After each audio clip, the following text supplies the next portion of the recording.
Rewmi 24 TV. dal leen ak jàmm mbokk yi nuyu nañ leen siyaar nañ leen dimanche 12 mars 2023 ginnaaw ba nga xamee ne kii di président Ousmane Sonko daal dina lay jàpp ñetti ci weeru mars biñ toll nii maanaam le 14 le 15 et le 16 la ca nar a xew umpul kenn. tey jii ci dimanche 12 mars 2023 bi ñu gis Prefet Mbacke bi moom daal dinay rejeté bataaxal bi nga xam ne waa Benno Bokk Yaakaar jébbale woon nañ ko pour mën a def seen ab meeting. ñu gis ne Prefet Mbacke bi daal dinay gàntal seen bëgg-bëgg boobu di ñoom waa APR. ñu bari nag ci Sénégalais yi xam nañ ne lii stratégie la ci pour le 14 15 16 mars boobu nga xam ne moom mooy procès Prodac Mame Mbaye Niang Ousmane Sonko bi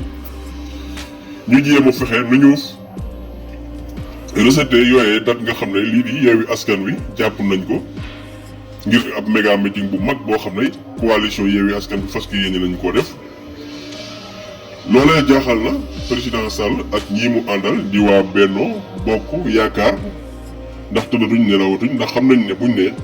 16 mars bii daal moom mooy procès Mame Mbaye Niang Ousmane Sonko boobu ca procès boobu lu doy waar daf ci nar a xew parce que gis nañu avocat bi bokk ci Mame Mbaye Niang yàlla dafa jël bakkanam ci semaine bii ñu génn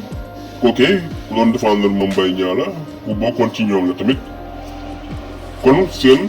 faay dina feeñ foofu ndax moom poste boobu nga xam ne yoroon na ko amuñu ko mën a remplacer comme na mu ko doon defee moom. beneen bi ci topp mooy ñoom fi mu toll nii fexe nañu tout pour procès bi moom ñu daal di koy àtte ci jour boobu noonu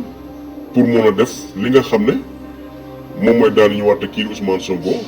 lu tax ñu wax loolu mooy bu ngeen sukkandikoo xool ci kii di Ismaïla Madior Fall. kàddu yi nga xam ne yëkkati na ko moom daal ma ngay xam la ne lu munta ñàkk kii di Ousmane Sonko waras na koo daan moom nag du moom rek mooy wax moom Ismaïla Madior waaye xam ngeen ne ñu bari ci waa Benno Bokk Yaakaar ña ngay wax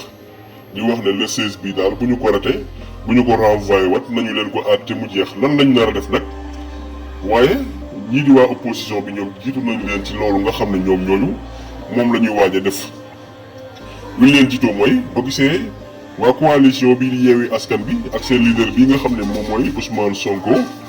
keroog seen conférence de presse bi ñu def bi ñu jàppee méga siga meeting boobu nga xam ne ñu ngi ko war a def le 14 le 15 le 16 moom moo war a nekk procès Mame Mbaye Niang bi. léegi nag kii di Mame Mbaye Niang sax moom xam ngeen ne depuis ba ñu renvoyé procès boobu est-ce que seetlu ngeen ne Mame Mbaye Niang génnatul di wax mooy. ci diggante bi dafa am ay preuve yu leer nañi yoo xam ne renvoi bi ñu ko renvoyé daal dafa gën a tax lii di avocat yi Ousmane Sonko yi gën a amaat yeneen preuve yoo xam ne ba ñuy dem le 16 sax amuñu ko woon par rapport ak 16 mars bii nga xam ne preuve yi ñu nar a yóbbu moo nar a gën a garaaw. loolee waral na kii di Mame Mbaye Niang daal di nay téye làmmiñam kenn gisatu ko mu toog benn plateau ci télévision yi di wax wala ci benn site internet di wax ndax xam na ne moom. dañu koo tayle dañu koo buux gi ñu ko buux mooy xam nañ ne lii di procès Adji Sarr ba yàqu na léegi xam nañu ne preuve yi fa génn ak lu ñu mën a def moom bu ñu demee ci yoon même buñ ko yóbboo procès sax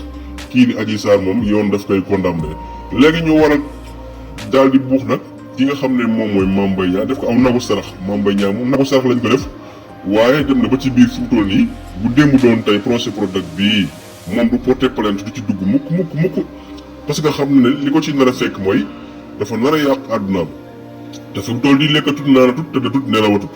ñu bari ña ngay wax ne sax kii di Mame Mbaye Niang moom njabootam teel na leen a rawale ci dëkk bu sell boobu di Touba Mbacke njabootu Mame Mbaye Niang ga foofu la ñu nekk. loolu nag li ko waral mooy moom sàcc boo xam ne da ngaa sàcc ba pare daal di wëlbatiku di yuux wuub sàccee ci koo xam ne yow waroon nañ laa jàpp yow nga